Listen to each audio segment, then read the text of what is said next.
një shqetësim të vogël kam para se të kaloj tek një histori shumë e bukur dhe pozitive.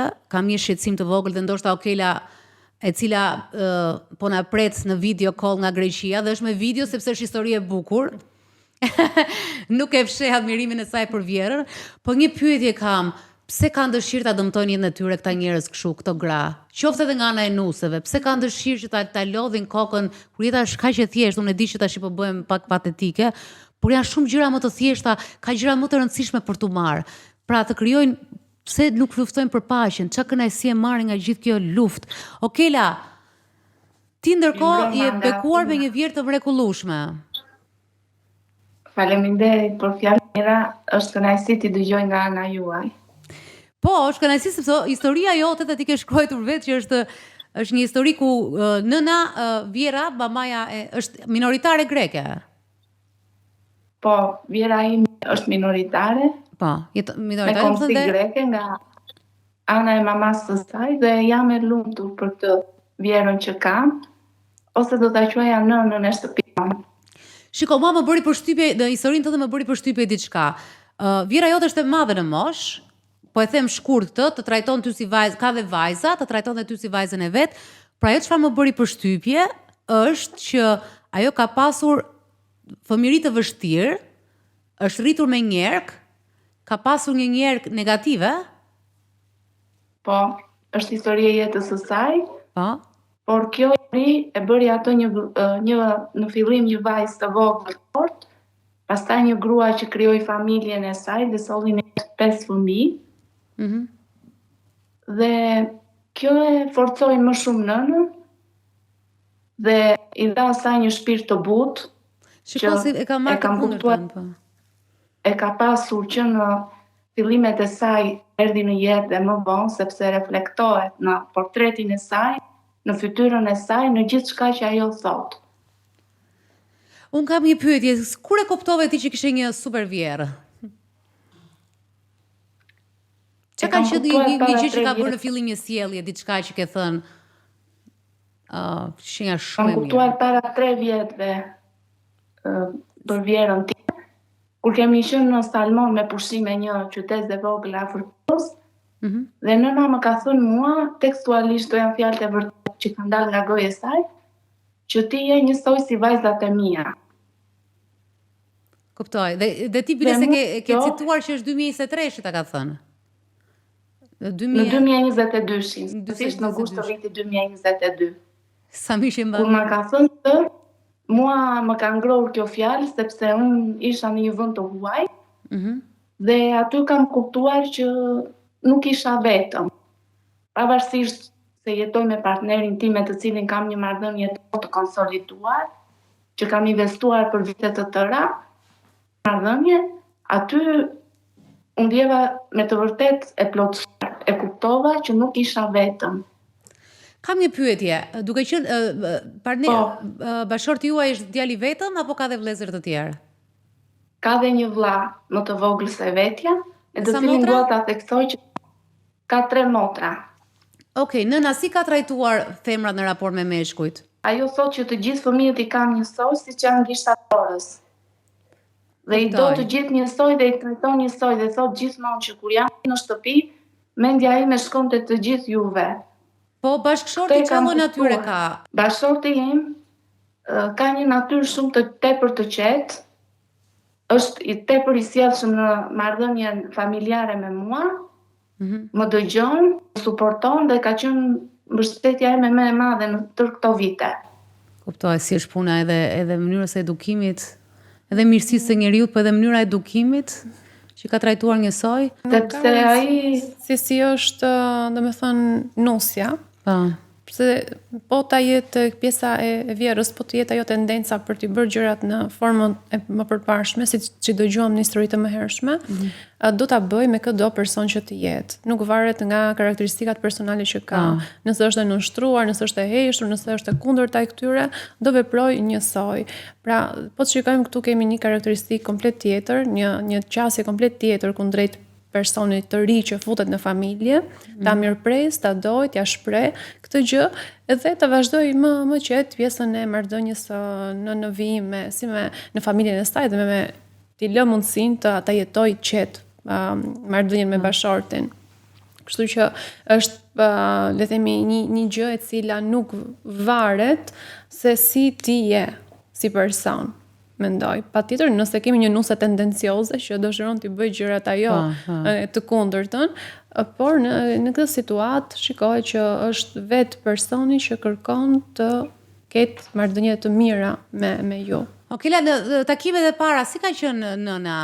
Nëna kur e kam takuar për herë të parë, e mbaj mend datën kur e kam takuar, ata për mund ka qenë 17 prill 2022.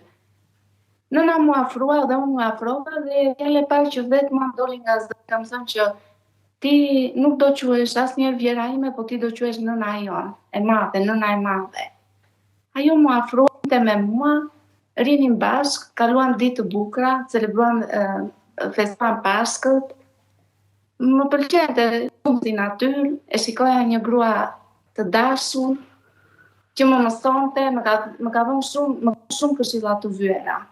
Edhe ti kur ajo është pa qef dhe ti e ndihmon me dëshirë, nëse ai ka kaluar ndonjë smundje kështu të ri dhe i shërben je ajo që i shërben apo jo? Po, se më kanë thënë shumë persona që kjo që ti bën quhet shërbim. Unë fjalën shërbim te tutje duhet që të gjithë ta quajnë kujdes. Në atë rrugë të plagjes do kalojmë të gjithë. Dhe unë kam parë modelin e mamit që si e ka trajtuar vjerën e saj, nënën tonë, pra gjyshen time, dhe unë eci vetë në atë rrugë. Më falë, si ishte historia e mamit? Ka pasur një marrëdhënie tepër të mirë me vjerën e saj. Okej, so ke dhe i model shumë të mirë, po.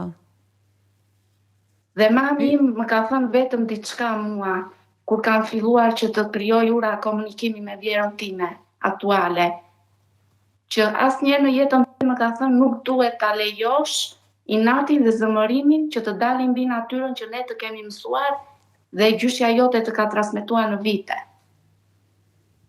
Nëse nëna thot, mami im, sipas mamit tim, mund të thot një fjalë më tepër, mund të thot diçka se është mosha, janë rrethanat, ti prap do të bëhesh ajo që nuk do t'i marrësh parasysh këto, po ti do vazhdosh e qetë. Dhe mua më ka pëlqyer diçka tjetër që ke rrëfyer kur ke biseduar me Elonën, që ke marrë dhe me vjerën me pushime sepse doje që të krijojë kujtime sa më shumë me gjyshen.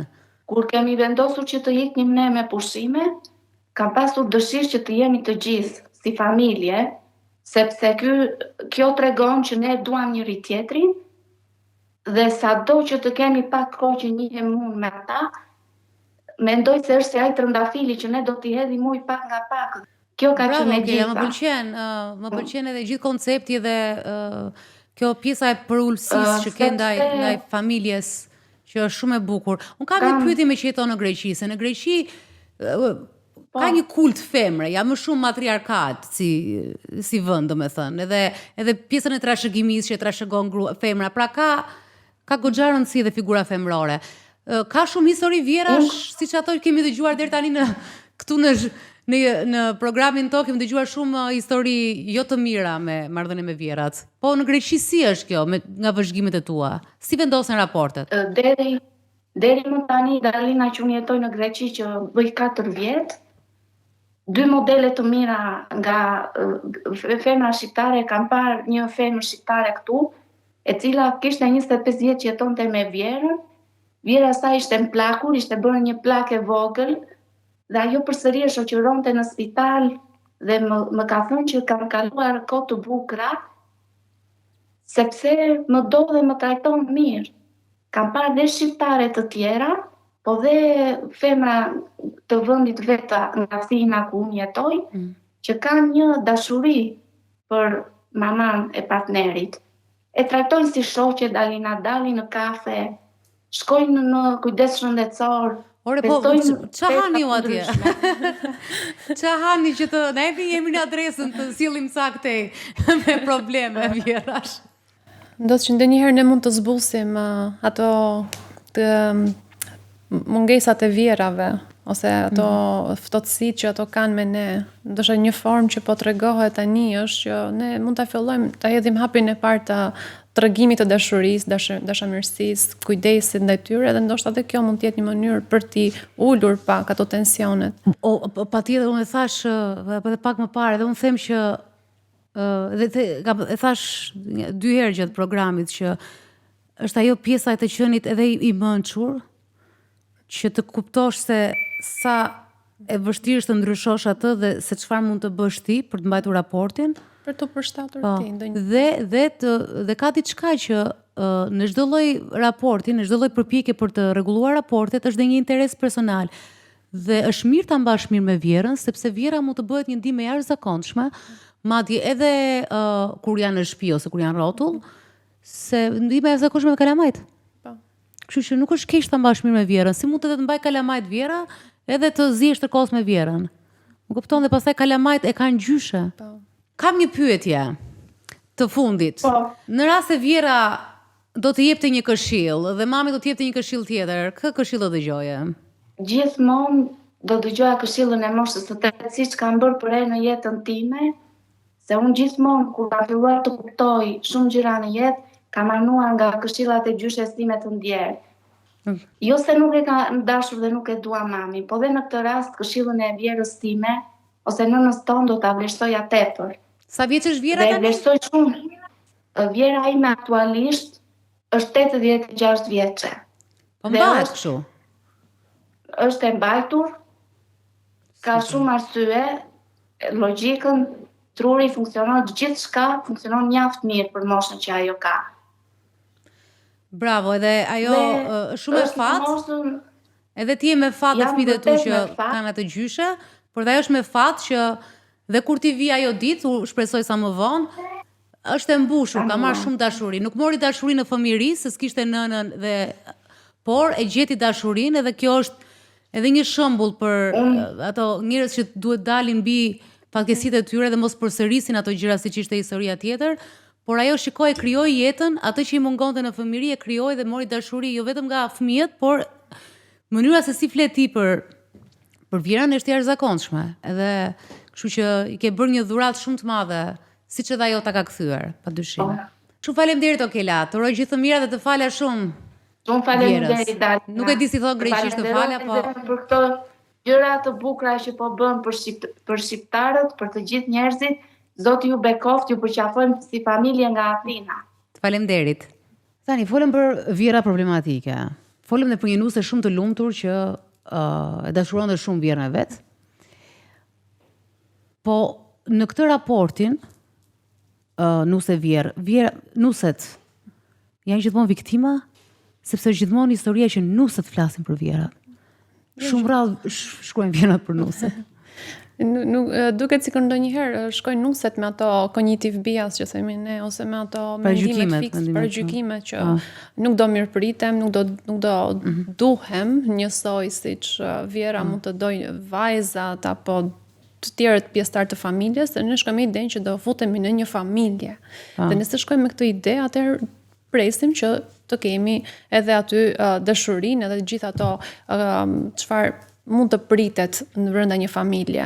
Kështu që mund të jetë edhe kjo që shkon edhe vetë nusja me dashakeqësi ndoshta, ose me disa modele të cilat e prishin që në fillim marrëdhënien. A ndikon mamaja nusës këtu te kjo lloj marrëdhënie? Nëse mamaja nusës ka pasur një eksperiencë jo të mirë, mund të japi këto paragjykimet vet që në fillim kujdes, se si mund të jetë pjesa e marrëdhënies në vijim.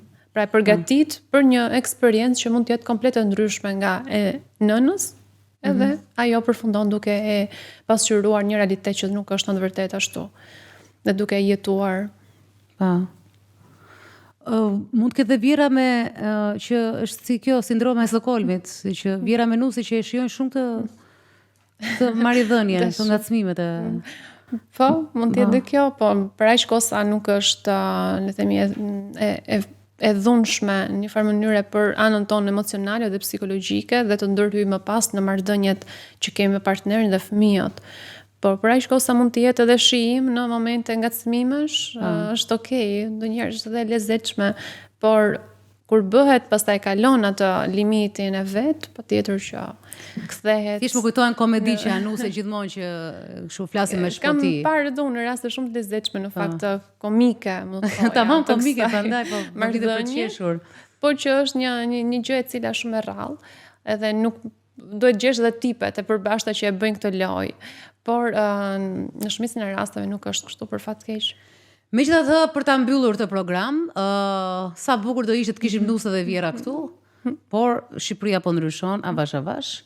Për ta mbyllur programin, e rëndësishme është ajo që the ti Jona, që duhet të vendosë kufit të bëjnë të qartë që në fillim. Qoftë po ndani një dhomë guzhim bashk apo jeni larg njëri tjetrit kufin. Dhe protagonisti në këtë kufi, sidomos në marrëdhënie Nuse Vjer, është bashkëshorti. Është shumë e rëndësishme që ai ta marrë këtë rol, ta diferencojë, mos fshihet mbas asaj që është nëna ime, duhet ta pranosh kështu. Jo ndonjëherë, por gjithmonë kur ka padrejtësi, qoftë edhe nga nëna apo baba jo, neve duhet ta themi këtë, sepse i ndihmon edhe ata të reflektojnë, të jenë më të vetëdijshëm se çfarë po bëjnë në familje. Tani dhe një këshill të fundit për këto gra që na ndjekin dhe nuk janë të martuara. Si do ta kuptojnë të që ky bashkëshorti do jetë i qoftë dhe do dëgjojë nënën e tij dhe nëna do jetë të mërshme, por para se të shkojë te nëna, ky njeriu që po dalin tani apo po i shkruan, ka ndonjë shenjë për të kuptuar që do marrësh djalin e mamas? Më pëlqeu shumë ajo që the në fillim, që duhet i lësh pak kohë dashurisë që do të zbardhi pak shikimin, që ti të mundesh të shikosh disa shenja, po varet komunikimi, pa duhet të jetë pak edhe pjesa ku ajo e shikon se si e ka ndërveprimet jo. Si tuita them unë, është edhe, po, nëse për shembull ai thot unë do po flas me mamin ose shikon që flet për çdo vendim të rëndësishëm me mamin e vet, me prindërit e vet, patjetër që është një shenjë, sepse ti shikon që ky person e ka të nevojshme të merr një konfirmim të jashtëm për të marrë një vendim të rëndësishëm që i përket çiftit. Për shumë nëse bëhet fjalë që duhet të jetojnë më vete, edhe ai merr një mendim nga ajo ma se ku duhet të zhvendoset apo dhe themi edhe kanë një ndjesi faji shumë të madhe kur bëhet fjalë që këto dalin me pushime ose ikën diku edhe shqetësohet vazhdimisht për prindrit në mënyrë të ndoshta pa nevojshme, edhe këto janë shenja që na bëjnë vetë të themi po pse është kjo lidhje kështu, pse ka të nevojshme të marrë një vendim. Edhe këto mënyra si flasim njëri tjetrin, si sillen apo unë ndonjëherë them dhe të shija e dizajnit të shtëpisë e gjykoj në një gjë. Nuk e di pse, mënyra se si komunikojnë apo si flasin, siç ishte ajo Vjera parë që shanë dhe gjithë të tjerët. Po. Do të thënë një njeri që shanë gjithë të tjerët, bilesa ishte si shenja narcismi fare, se më kujtua programin narcismi që ai kishte shenja të tilla që donte vetëm një çun, ku di unë, shanë gjithë të tjerë, nuk donte nipin, ishte ndoshta një çik më patologji tjetër. Po. Shumë ekstreme. Dhe edhe këto duhen marrë konsiderat, sepse e thash edhe në fillim, do rrisësh kalamanit ajo shtëpi, edhe to ka gjenet e veta. Por prap gjerësit do ta hani prap. Do ta hasë se kjo është historia e jetës. Ndryshe, do të thënë do ta hani në nxitimin për të martuar atë që doni apo në nxitimin, siç tha një nga telefonuesit, për të martuar se ju iku mosha. Dhe shiko çfarë bëjnë nxitimet idiote të presionet e shoqërisë të çojnë edhe në vendime të gabuara. Kështu që mos dëgjoni shumë, kujdesuni, dëgjoni intuitën tuaj, është gjë më e fortë që mund të bëni, edhe edukoni, lexoni, shihni vërdall.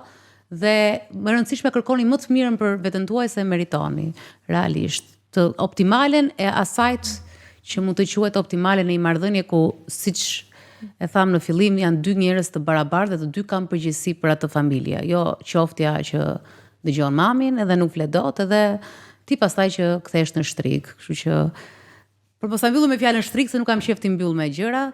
Le ta mbyllim që ka dhe marrëdhënie të bukura. Dhe Vjerat na duhen, siç i duhen dhe Nuset, se shpëtojnë nga kujdesi për djalin, kështu që le ta shohim nga ana e mirë që na duhen të dyja dhe Vjerat dhe Nuset. Unë të falenderoj shumë Jona. Faleminderit. Dhe do kthehemi në programin tjetër me një temë shumë të nxehtë që e sugjeroi Jona, por do flasim gjatë javës. Andale!